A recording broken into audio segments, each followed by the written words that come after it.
আমাদের বাড়িতে এই ধরনের অনেক পুরনো কিন্তু ওড়না থাকে, হয়তো একটু ছিঁড়ে গেছে, রং নষ্ট হয়ে গেছে, ব্যবহার করি না। এই ধরনের পুরনো ওড়নাগুলো লম্বা বরাবর এইভাবে দেখুন আমি গুটিয়ে নিচ্ছি।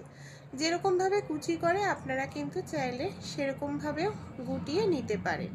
এইভাবে পুরোটা ওড়না গুটিয়ে নেওয়ার পর এখানে আমাদের নিয়ে নিতে হবে একটি গার্ডার। নর্মাল যে গার্ডারগুলো হয় সেই গার্ডার দিয়ে খুব ভালো করে এইভাবে টাইট করে দেখুন আমি বেঁধে নিচ্ছি। তারপর এটাকে আমরা কি কাজে ব্যবহার করব চলুন দেখে নিই।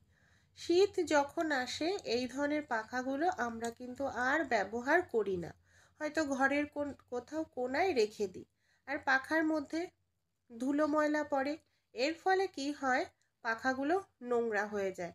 আবার যখন আমরা ব্যবহার করতে যাই পাখাগুলোকে, আমাদের পাখাগুলো খুলে খুব ভালো করে পরিষ্কার করতে লাগে। তাই আমরা যদি পুরনো এই ধরনের ওড়না দিয়েই দেখুন কোনো রকম সেলাই কিংবা কাটিং ছাড়াই ওড়নাগুলোকে কভার হিসাবে ইউজ করতে পারি। ওড়নাটাকে পেছনের দিকে আমি এইভাবে নিয়ে এসে কি করব, নিচের দিক থেকে ভালো করে গুটিয়ে নিয়ে আমাদের টাইট করে গিট দিয়ে নিতে হবে। এই দেখুন এইভাবে আমি গিট দিয়ে নিচ্ছি। পুরোটা ওড়নায় কিন্তু আমার এখানে কভার হয়ে গেছে। ধুলো ময়লা ওড়নার ভেতরে ঢোকার কোনো প্রশ্নই আসছে না। সেই সঙ্গে আমাদের যে পাখাটা সেটাও দেখুন কতটা সুন্দর লাগছে দেখতে।